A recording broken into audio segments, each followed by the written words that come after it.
Hello दोस्तों। IAS channel IAS think tank में आपका स्वागत है। मैं आपका फ्रेंड पार्थ फिर से लेकर के आया हूँ लक्ष्मीकांत का next series that is part one of the constitution that is India union and it's territory. और मैं यहाँ आपको बताने आया हूँ कि चैनल को जितना लाइक करें, सब्सक्राइब करें, शेयर करें, उतना ही अच्छा होगा।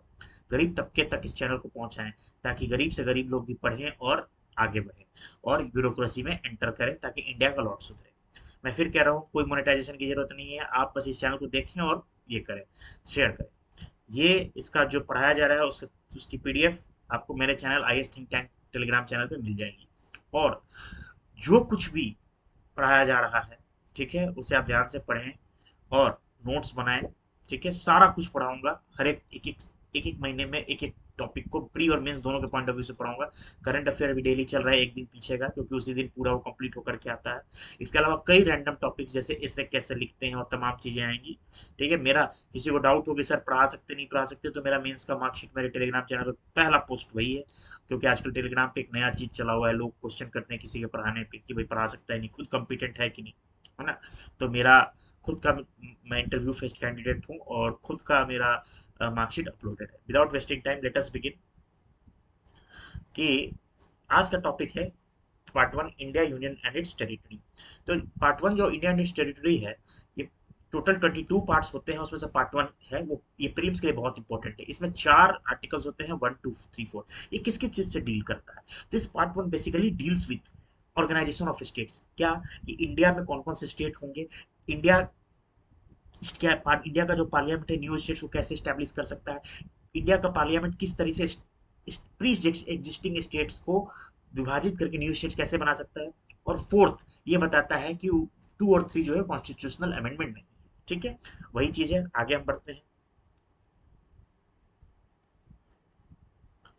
तो article one deals with the name and territory of the union. Article one ये कहता है कि इंडियन टेरिटरी में कौन कौन होंगे, स्टेट्स होंगे, स्टेट्स होंगे, यूटीज होंगे, और जो इंडिया एक्वायर करेगा टेरिटरी वो होंगे। ठीक है, ये बेसिकली फर्स्ट शेड्यूल में जो आते हैं वो होंगे।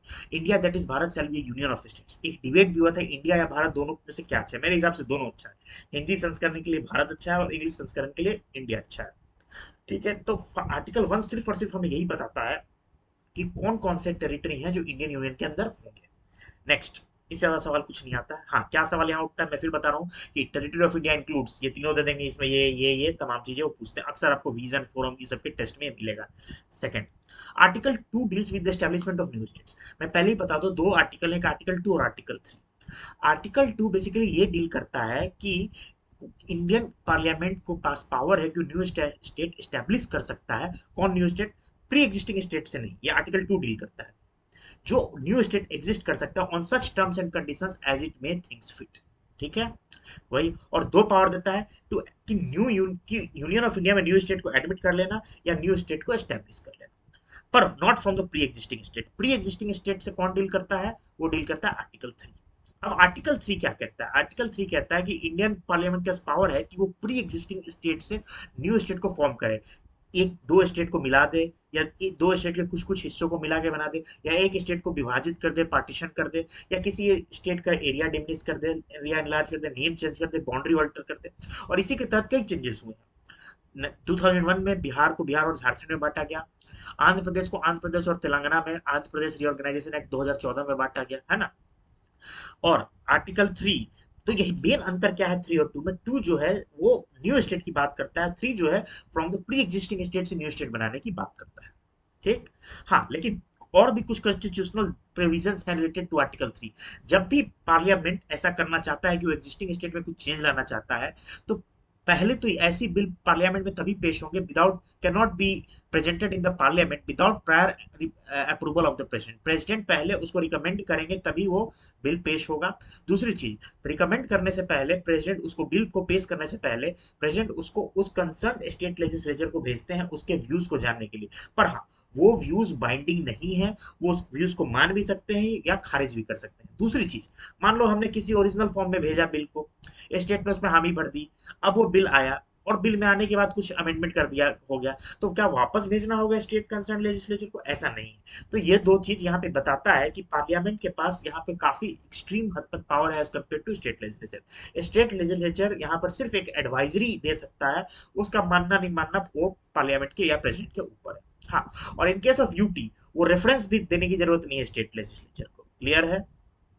आर्टिकल 4 क्या कहता है? आर्टिकल 4 सिर्फ और सिर्फ ये कहता है कि जो आर्टिकल 3 और 2 के तहत जो न्यू स्टेट एडमिट होंगे या न्यू स्टेट फॉर्म होंगे, वो सिंपली लेजिस्लेटिव प्रोसेस से हो सकते हैं।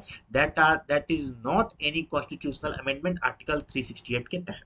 ठीक है, इसके बारे में और डिटेल में बात होगी जुडिशरी चैप्टर के अंदर, जब जुडिशरी ने बताया था कि ये कॉन्स्टिट्यूशनल अमेंडमेंट नहीं है। शायद जहां तक मुझे याद है बेरूबरी यूनियन केस था, वो वहां डील करेंगे। ठीक है, तो जब हम advisory jurisdiction of supreme court पढ़ेंगे, तो याद रखिएगा कि ये दोनों आर्टिकल 368 के तहत अमेंडमेंट नहीं है। देखिए, दो तरह के अमेंडमेंट होते हैं, एक ऑर्डिनरी लेजिस्लेटिव प्रोसेस और एक 368 के तहत कॉन्स्टिट्यूशन को अमेंड करना। तो ये कॉन्स्टिट्यूशन का अमेंडमेंट नहीं होता है। इसके अलावा ये लिस्ट है, जरूर एक लुक देख लीजिएगा कि कौन कब बना। ठीक है, इंपॉर्टेंट है प्रीलिम्स के पॉइंट ऑफ व्यू से। नेक्स्ट, जब देश आजाद हुआ है उसके पहले से भी स्टेट पे, देखिए हमारे देश में कई भाषाएं हैं, है ना?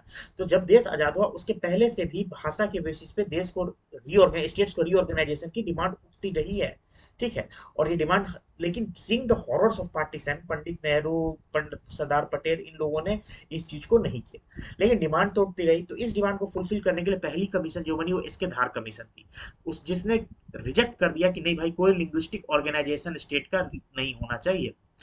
उन्होंने बोला कि administrative feasibility should be the sole criteria for the reorganisation of states. लेकिन डिमांड उठते रहे, अब भी उठते हैं। आप देखेंगे बिहार के अंदर मिथिलांचल को अलग करने की बात होती है, मिथिला स्पीकिंग रीजन्स को, है ना?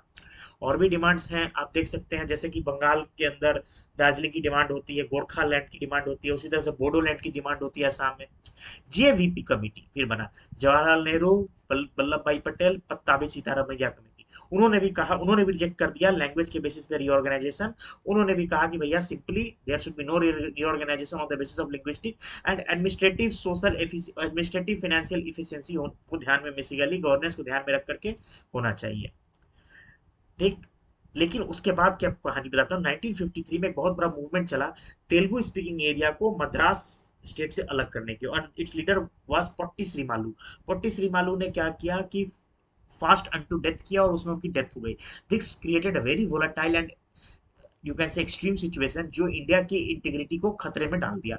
तो ultimately in 1953 Andhra Pradesh become the first state that was formed on the basis of linguistic organisation. ठीक है, और उसके बाद ये डिमांड और स्टेट से भी उठने लगी।